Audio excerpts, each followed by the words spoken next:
Hello there folks, and welcome back to another speed paint video. This time I'm coming back to one of my favorite perennial subjects, and that is dragons. I love designing these guys, and it seems like you guys like watching me design them as well, so I thought I would return to dragons this week for a new video. This time though, I'm gonna be revisiting a theme from a few months ago. Dessert dragons. Way back in like February, I designed some dragons based on different types of desserts and candies and sweets. And this time I've decided to return to that with a few different baked good dragons. So without further ado, let's get into the speed paint.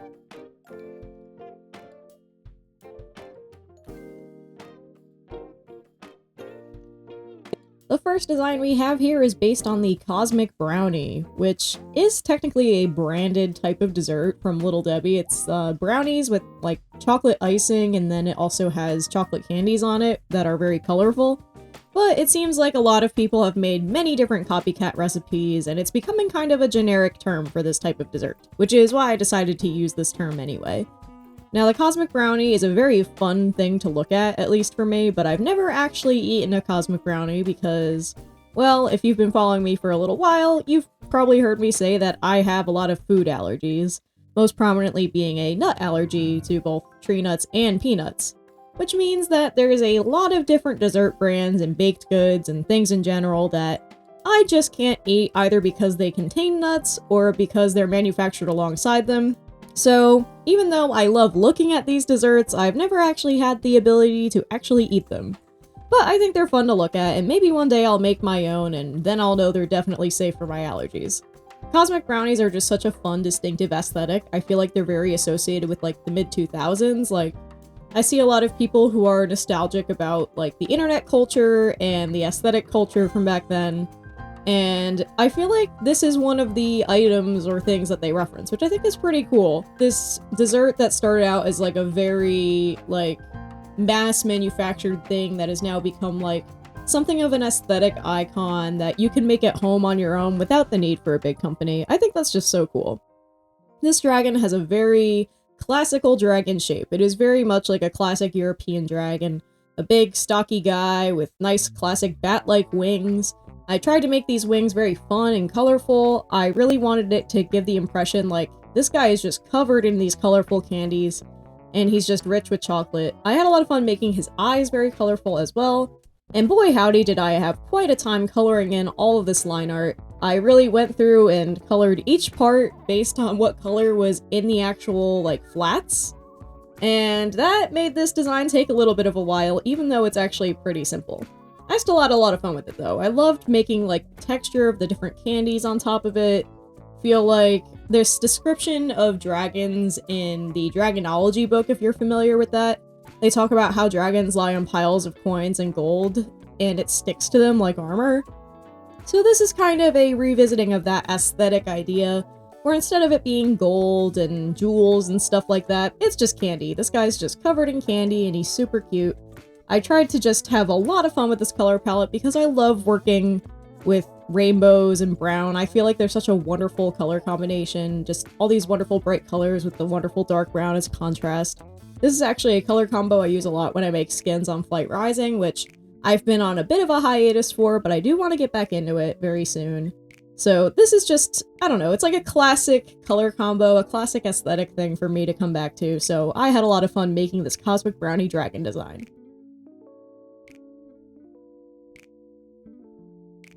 Next up, we have a slightly more unconventional looking dragon, and it is based on the cinnamon roll. Cinnamon rolls are truly awesome. I remember growing up, we made a lot of cinnamon rolls in the house. For very much like the majority of my family, we like to cook and bake, and my sister has always liked baking. So I feel like she's got some good cinnamon rolls that she makes. There's this one recipe I found online once. I think the title of it was literally called something like the best cinnamon rolls you'll ever eat in your life. And one time I did make them and they were pretty darn good, and my friend said, wow, that recipe wasn't lying. Those really were the best cinnamon rolls I ever ate in my life. And cinnamon rolls are just, I don't know, they smell really good. I have to be in the right mood to actually want to eat them. But there's something so lovely, homey, and autumnal about them to me. And I just feel like they're very fun to look at, too. I love the sort of contrast between, like, the dark cinnamon sugar inside and like the more light colored pastry outside. I love what the icing brings to it, whether you use like a thin glaze like my family does when we make cinnamon rolls, or you've got a nice thick cream cheese type icing. There's a whole lot of different options, and I feel like cinnamon rolls are just super cool. I love the texture variety. I just love looking at them. They are very nice looking and tasty desserts, and I wanted to make a very cute, chunky dragon that was based on the cinnamon rolls, because I just think they're so sweet. I try to incorporate spiral patterns wherever I could, such as on the legs, on the face, and on the wings, to further emphasize the swirl aspect that a cinnamon roll has. You know, the part that makes it a roll, at least in my eyes. And I wanted it to feel a bit like a big, chunky dinosaur. If you've played Flight Rising, you might kind of recognize like this sort of shape language of the snapper dragons that are kind of chunky. But this one's a lot more like Pokemon-like or dinosaur-like than that. It's got big, floppy dog ears, which I thought would be cute and emphasize the weight of the icing. I really wanted it to feel very much like this is a very decadent-looking, cozy, big, chunky dragon who's very cute.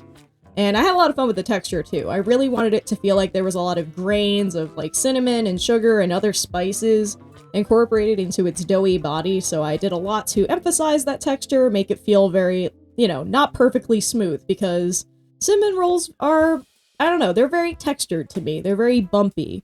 And I really wanted to emphasize that and make it in contrast with the very smooth icing. So overall, this design is just basically a curled up sleepy guy who is very chunky, very big, and super duper cute. So I really had a lot of fun with this cinnamon roll dragon.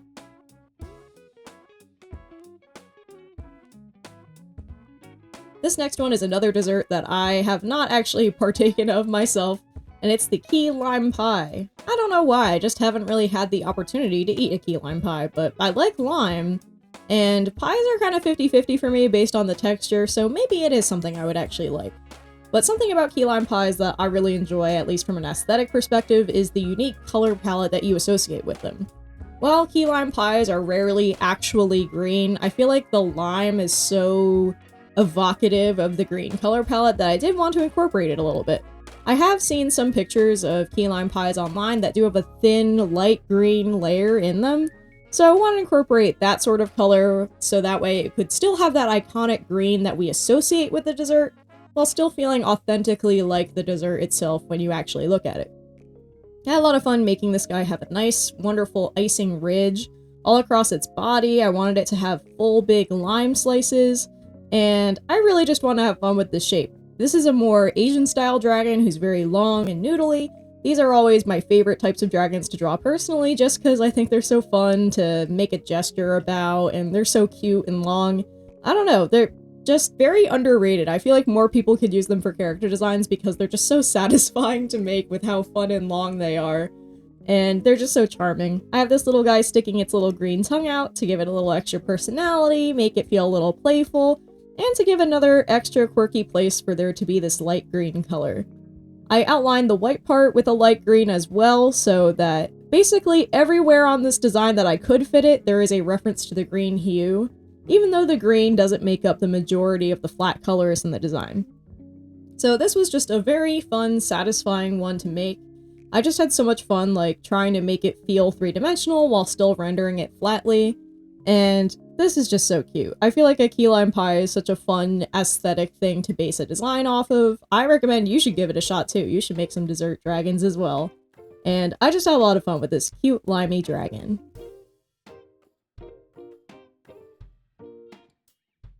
Last one I've got for you guys today is something, again, that I have eaten before, and it is a red velvet cake. Now, red velvet, if you aren't aware, is basically just a chocolate cake that has a lot of red dye in it to give it a distinctive, elegant sort of look. And red velvet cake is pretty good. I remember one time for the Dracula anniversary, me and my friends, we hosted a Dress Like a Vampire themed party, which is so funny because it was in the middle of May. And in order to celebrate, we made these, like, bloody red velvet cupcakes, which were basically just red velvet cupcakes with chocolate syrup that had red dye in it on top of like white frosting. Those were so good. I really actually want to make those again at some point because they were quite delicious and also very fun to look at. It was very fun making that red chocolate syrup too. It had a really cool undertone. Anyway, this little red velvet dragon, This is another long Asian style sort of dragon, but he's a lot more long and noodly, a little bit more mammalian with his big chunky paws and a big fluffy tail. And I really want to emphasize like the texture of crumbs that people usually add on top of the white cream cheese frosting that goes with a lot of red velvet cakes. A lot of the pictures that I saw while looking at reference while working on this design had layers and layers of like these wonderful bright red crumbs, where while the cake itself is usually a very dark, more subdued red when you see it in person, the crumbs on top of the white really emphasizes the red undertone and makes it look way more distinctive and vivid. So I really want to emphasize that sort of crumbs on top of icing texture. I really wanted this thing to feel very, very different, even though it's similar in shape language to the key lime pie dragon. I wanted it to feel like very different in terms of the textures and the gestures of this guy. This one leans a lot more far down, he's a little bit more relaxed and chill, while the key lime pie dragon was a little bit more playful. So this one's just like, I don't know, this is a dragon who would maybe ask you for some riddles or something like that in an adventure. It's just a very charming, simple little design that just has a fun, relaxed, wise sort of vibe, while also still looking very cute and precious, and still having that elegant sort of color palette that at least I associate whenever I see a red velvet cake design. I really just had a lot of fun with the shapes on this one. I feel like it has such a fun, striking silhouette. I just had a lot of fun giving it that, like, pseudo, not actually counter shading. It's really just regular shading, I suppose, because the dark part is on the underside of the design, but it's just such a lovely little design. I love, like, looking at desserts and making character designs based off of them, and this design, of course, was no exception. I really had a lot of fun with this red velvet dragon.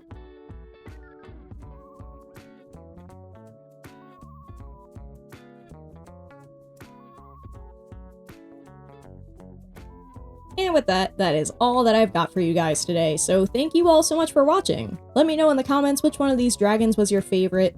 I think my personal favorites for today might be the key lime dragon, but every time I look at the set, I think I end up changing my mind and deciding something else. If you really like these designs, go check them out on my teaser page. They're actually available on t-shirts right now on my teaser store. So I'll be sure to link that in description. Please go take a look. So if you really like these designs, feel free to go get them on something you can actually wear. I think that would be a lot of fun if I saw people walking around wearing these cute little dragons out and about. And thank you, by the way, to my Ko-fi supporters. If you would like to support me on Ko-fi, I have it linked in my description. My Ko-fi page is where I post things like behind the scenes updates, blog updates. I have commissions on there, I have a shop on there, and of course I've got monthly memberships, so if you're interested in supporting the channel and helping me make my art a little bit more sustainable and consistent, feel free to go check me out on there and support the channel. I'm also happy to say that the Leaping Fae has me hosting another Color Club class on October 24th at 7 PM EST. Now, this is another class in my Color Club series, which is basically a series about the basics of image making and visual art, and this class is called The Basics of Composition, where I talk about, well, the basics of composition. And I discuss how to build compelling images, how images can imply narrative, and the basic building blocks of analyzing other images and building your own compelling art.